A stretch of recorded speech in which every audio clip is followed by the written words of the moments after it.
Social media marketing manager बनना चाह रहे हैं या सोशल मीडिया मार्केटिंग के बारे में समझना चाह रहे हैं, सीखने के प्रोसेस के अंदर में हैं, किसी क्लाइंट का प्रोजेक्ट पकड़ के उसके ऊपर सोशल मीडिया एग्जीक्यूशन का काम करना चाहते हैं, या फिर कहीं से डिजिटल मार्केटिंग कोर्स करना चाह रहे हैं, किसी डिजिटल एजेंसी के अंदर जॉब हासिल करना चाह रहे हैं, या खुद बताते खुद डिजिटल मार्केटिंग स्टार्ट करना चाह रहे हैं, तो ही और सिर्फ तो ही this video is for you. क्योंकि अगले चंद मिनट के अंदर मैं आपको एक रोड मैप प्रोवाइड करूंगा कि किस तरीके से आप सोशल मीडिया मार्केटर बन सकते हैं बिना किसी इंस्टीट्यूट जाए, बिना कोई पेड कोर्स करे। यूट्यूब के ऊपर ही ये आप स्किल सेट सीख लें, ये चीज़ें आप सीख लें, ये क्वालिटीज़ अपने अंदर डेवलप कर लें, तो आप खुद सोशल मीडिया मार्केटिंग मैनेजर बन सकते हैं। अब आप चाहें तो इस स्किल सेट को यूज़ करते हुए एक फ्रीलांसर बन जाएं और डिफरेंट ब्रांड्स और प्रोडक्ट्स के लिए आप मार्केटिंग मैनेजर की एक्टिविटीज़ को एग्जीक्यूट करें, या फिर किसी एजेंसी के अंदर आप जॉब ट्राई करने की कोशिश कर सकते हैं। उसके अलावा किसी बिज़नेस के साथ भी आप काम करना स्टार्ट कर सकते हैं। अस्सलाम वालेकुम, मेरा नाम शाह वजाहत है। पिछले 4 साल से मैं as a professional digital marketer IT industry के अंदर सर्व कर रहा हूँ। पिछले 4 साल में मैंने 200 से ज़ायद ब्रांड्स के साथ डिजिटल मार्केटिंग प्रोजेक्ट्स के ऊपर काम करा है। तो आई वेरी वेल अंडरस्टैंड कि अगर मेरी टीम के अंदर या मेरे सबऑर्डिनेट्स के अंदर कोई किसी को मैं सोशल मीडिया मार्केटिंग एग्जीक्यूटिव लगा रहा हूँ या सोशल मीडिया की रिस्पॉन्सिबिलिटीज़ असाइन कर रहा हूँ, तो उसके पास उसको कौन से टूल्स चलाने आनी चाहिए, क्या एग्जैक्टली काम करना चाहिए कि मैं सेटिस्फाइड फील करूँ कि हाँ ये सही बंदा है, राइट जॉब के लिए यही सही आदमी है। मैं चाहता हूँ भाई मैं आपको वो शख्स बनाऊँ जिसको ऊपर मैं भरोसा कर सकूँ कि हाँ इसको इनफ आता है कि ये चीज़ें प्रॉपर्ली लेके चलेगा, इसको मैं अपने साथ मीटिंग्स में लेके जा सकता हूँ, या फिर मैं क्लाइंट के साथ इसको फेस टू फेस बैठा सकता हूँ। ये मीटिंग्स भी हैंडल कर लेगा, या प्लानिंग भी हैंडल कर लेगा, ये कैलेंडर भी एग्जीक्यूट कर लेगा, मतलब ओवरऑल ये चीता बन जाएगा। तो चलें चीता कैसे बनना जाता है इस हवाले से बात करते हैं। अच्छा, आपको समझाने के लिए मैंने इन स्किल्स या क्वालिटीज़ को 3 पार्ट्स के अंदर डिवाइड कर दिया है। सबसे पहले हम सॉफ्ट स्किल्स के ऊपर बात करेंगे, उसके बाद हम टेक्निकल स्किल्स के ऊपर बात करेंगे, उसके अलावा हम एडिशनल क्वालिटीज़ जो आपके अंदर होनी चाहिए एनालिसिस की या डेटा ड्रिवन अप्रोच जो होनी चाहिए, उसके हवाले से जल्दी से बात करेंगे। सबसे पहले आ जाते हैं सॉफ्ट स्किल्स पे। भाई जो सबसे पहली चीज़ है ना जिससे आप जान छुड़ा ही नहीं सकते, भले आप किसी फिजिकल बिजनेस के साथ काम करें, भले ही आप रिमोटली बैठ के काम करें, the number 1 skill that you need to improve is your communication. Communication से मुराद क्या है? कम्युनिकेशन से मुराद ये है कि आपको सही तरीके से बातचीत करना आती हो, आपको अपनी बात दूसरे तक पहुंचाना आता हो और उसको सही अंदाज से समझना भी आता हो।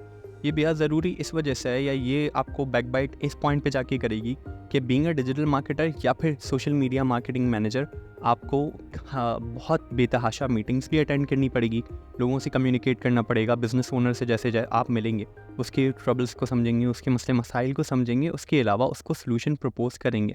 ये तमाम चीज़ें करने के लिए अब ये भी ज़रूरी है कि आप जिससे मीटिंग कर रहे हैं, आपकी जो ऑडियंस है, आपका जो टारगेटेड क्लाइंट है, पोटेंशियल बायर है, उसको आपकी बात समझ में आए, वो आपके ऊपर ट्रस्ट कर सके, और उसके साथ साथ जो भी वो आपको रिस्पॉन्स दे उसको लगे कि आप उसकी बात समझ गए हैं। ये तमाम चीज़ें बहुत ज़रूरी हैं। ये करते किस तरीके से हैं? देखें, सबसे पहले तो हमें बात करने के लिए थोड़ा सा कॉन्फिडेंस के ऊपर अपने काम करना है कि किस तरीके से हमने लोगों से बातचीत कम्युनिकेट करनी है।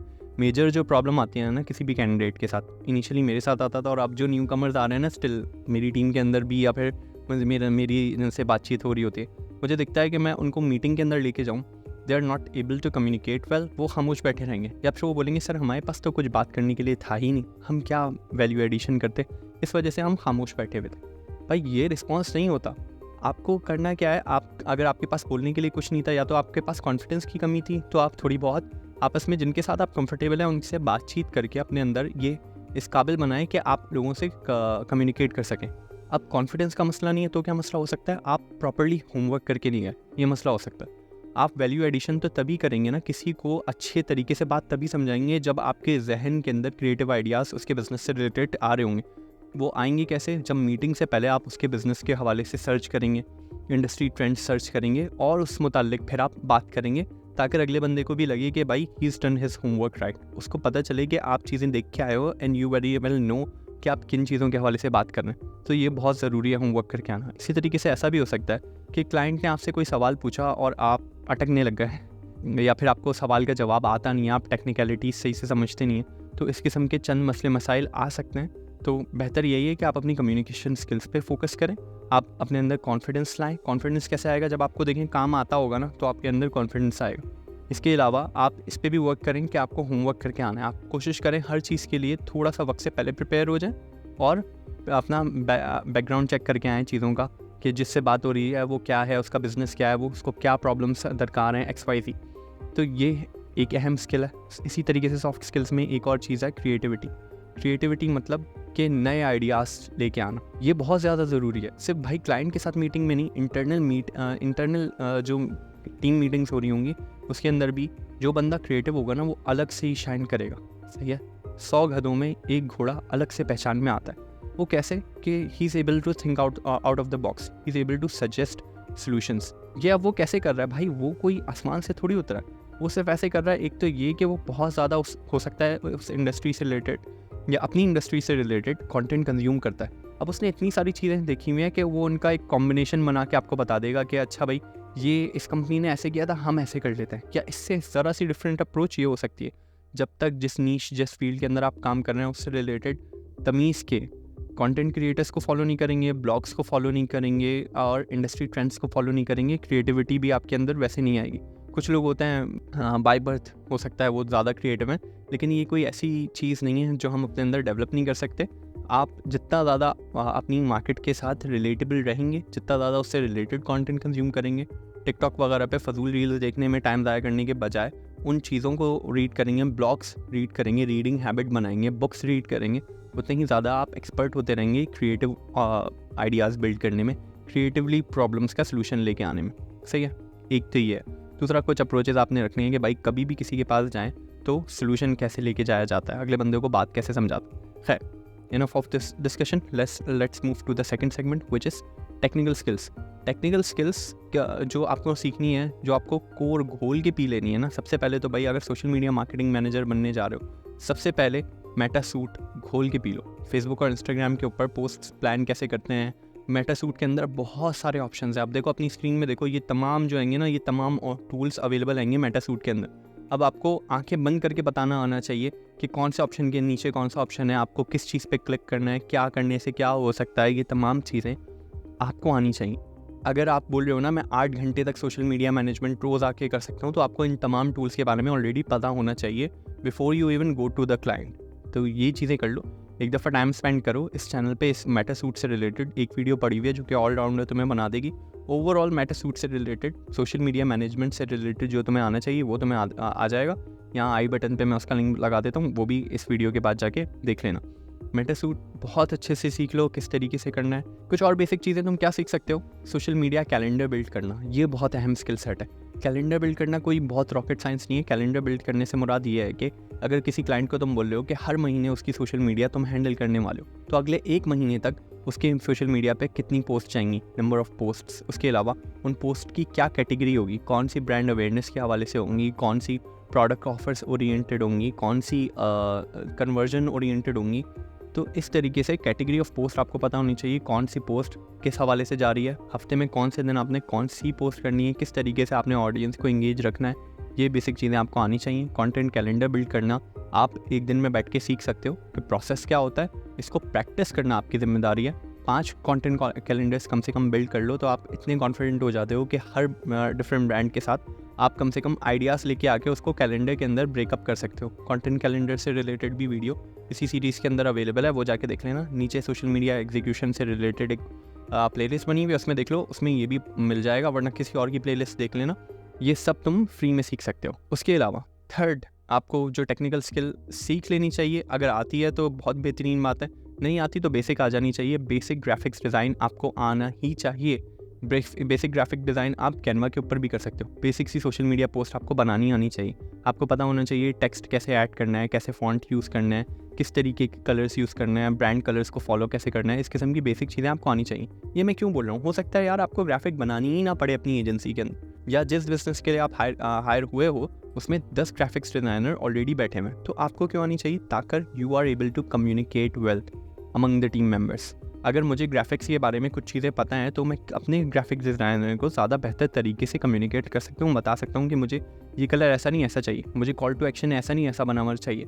इसी तरीके से मैं फिर ऐड लाइब्रेरी से जब डिफरेंट ऐड के स्क्रीनशॉट ले लेके उसको दिखा रहा हूँ कि मुझे ऐसी नहीं ऐसी ग्राफिक चाहिए, तो भी मैं उसको ज़्यादा बेहतर समझा सकता हूँ कि मुझे अपने यूज़र को, अपने रीडर को, अपनी ऑडियंस को किस तरीके से किन कलर्स के साथ एंगेज करना है, किस तरीके से टारगेट करना है। तो बेसिक ग्राफिक आपको आनी चाहिए। एक और एडिशनल ये फ़ायदा होता है कि किसी छोटी एजेंसी, छोटी कंपनी के अंदर आप जा रहे हो और वहाँ आप उनको ये बताओ कि मुझे ग्राफिक्स भी बेसिक आती है, मुझे ग्राफिक्स डिज़ाइनर की ज़रूरत नहीं है, आप मुझे हायर कर लो, मैं ऑल इन वन हूँ, मैं सोशल मीडिया आपके तमाम काम कर दूंगा, मुझे किसी और के ऊपर मैं डिपेंडेंट नहीं हूँ। तो डिपेंडेंसी ख़त्म हो जाएगी, तो आपकी हायरेबिलिटी, वायबिलिटी एक कंपनी के लिए ज़्यादा इम्प्रूव हो जाएगी, आप ज़्यादा एक अच्छे रिसोर्सफुल पर्सन लगोगे। अच्छा, ये तो हुए टेक्निकल स्किल्स। अब हम चलते हैं अपने थर्ड पार्ट के अंदर। अब थर्ड पार्ट के अंदर हमें क्या देखना है, हमें एनालिसिस करना आना चाहिए। एनालिसिस किस बेसिस पे, क्या होता है एनालिसिस? इसका मतलब ये है कि मेरा पेज जो मैं बिल्ड कर रहा हूँ उसके ऊपर मैं जो ऑडियंस की फीडबैक आ रही है उसको मैं समझ सकूँ, ठीक है, उसके साथ मैं रेजोनेट कर सकूँ। ये मुझे आना चाहिए, मुझे पता होना चाहिए कौन से प्रोडक्ट की ग्राफिक किस किस्म की बनानी है, उसके अंदर कलर कौन से इस्तेमाल होने हैं, कौन सा कलर क्या रिप्रेजेंट करता है। जैसे वाइट इनोसेंस रिप्रेजेंट करता है, ब्लैक एलिगेंस रिप्रेजेंट करता है, इसी तरीके से रेड हंगर को रिप्रेजेंट करता है। इस तरीके से कलर थ्योरी मुझे बेसिक्स ही पता है कि क्या होना चाहिए। इसी तरीके से मुझे पता है कि भाई अगर ऑडियंस का फीडबैक अच्छा नहीं आ रहा तो मुझे अपने पेज को किस तरीके से उठाना है, क्या स्ट्रैटेजीज ऐसी हो सकती हैं कि मैं ऑर्गेनिकली अपने पेज के ऊपर ऑडियंस बिल्ड करने की कोशिश करूँ। इस किस्म का मुझे आना चाहिए। इसके अलावा अगर मैंने पेज बूस्ट करी हुई है या फिर पेज लाइक की कैंपेन चलाई हुई है, जो मेरे हिसाब से है कि अब इससे पेज की ऑडियंस बिल्ड होनी चाहिए, और उसके अंदर पेज लाइक्स के बहुत ज़्यादा कॉस्ट आ रही है, जैसे एक लाइक की 50 रुपये की लाइक की कॉस्ट आ रही है, तो मुझे पता होना चाहिए कि टारगेटिंग के अंदर मुझे कौन सी ऑडियंस सेलेक्ट करनी है। मैं इस 50 रुपये पर लाइक को नीचे ही ला के 5 रुपये पर लाइक कैसे बना सकता हूँ, ये बेसिक मुझे आना चाहिए। मुझे डेटा समझ के ये पता होना चाहिए कि कौन सी चीज़ें मैं गलत कर रहा हूँ, कौन सी चीज़ें मैं फर्दर इम्प्रूव कर सकता हूँ। मैं देख सकूँ कि भाई अगर मेरे पेज के ऊपर मिसाल के तौर पे पोस्ट इंगेजमेंट नहीं आ रही, पोस्ट इंगेजमेंट क्यों नहीं आ रही, इस ऑडियंस मुझे क्या फीडबैक प्रोवाइड करना चाह रही है, किस टाइप ऑफ कंटेंट के ऊपर मेरे पास मोस्ट फीडबैक आ रही है, मोस्ट इंगेजमेंट आ रही है, और इसी को मैं किस तरीके से अपने बेनिफिट के लिए यूज़ कर सकता हूँ, ये चीज़ें मुझे आनी चाहिए। इसी तरीके से मुझे ऑडियंस रिसर्च करना आनी चाहिए। मुझे पता होना चाहिए कि मैं किस किस्म के कंटेंट से किस किस्म की ऑडियंस को टारगेट कर सकता हूँ। मिसाल मैं आपको देता हूँ, जैसे अगर एक स्पेसिफिक रेस को मैं टारगेट करना चाह रहा हूँ, मिसाल के तौर पे मैं वाइट ऑडियंस को टारगेट करना चाह रहा हूँ, तो मैं कोशिश करूँगा कि ऐड मैं ऐसा बनाऊँ जिसके अंदर वाइट मॉडल अवेलेबल हो। क्या होगा कि वाइट मॉडल को देख के वाइट ऑडियंस ज़्यादा रेजोनेट करती है। अब not being racist but this is true, लोगों ऑडियंस का बिहेवियर है। ये चीज़ें कैसे पता चलेंगी, जितना मैं चीज़ों को इनको रीड करूँगा, गो थ्रू करूँगा, डेटा पढ़ूँगा, उतना ही मुझे अंदाज़ा होगा कि कौन से ऑडियंस किस टाइप ऑफ ग्राफिक के साथ ज़्यादा रेजोनेट कर सकती है, कौन सा टाइप ऑफ ऑडियंस मुझे ज़्यादा टारगेट करनी है। इसी तरीके से अगर मिसाल के तौर पे मैं किसी रियल एस्टेट वाले के साथ काम कर रहा हूँ या फिर होटल वालों के साथ काम कर रहा हूँ, मुझे पता होना चाहिए मेरी टारगेट ऑडियंस जो है उसकी एवरेज एज क्या होगी। तो कोई 18 साल का बंदा तो होटल बुकिंग नहीं कर रहा होगा ना एट एन एवरेज, या फिर कोई 18-19 साल, 20 साल, 21 साल का लड़का या लड़की घर ख़रीदने की नहीं सोचेगा, वो मोस्ट प्रॉबेबली 27-28 साल की उम्र के बाद घर बाई करने का सोचेंगे।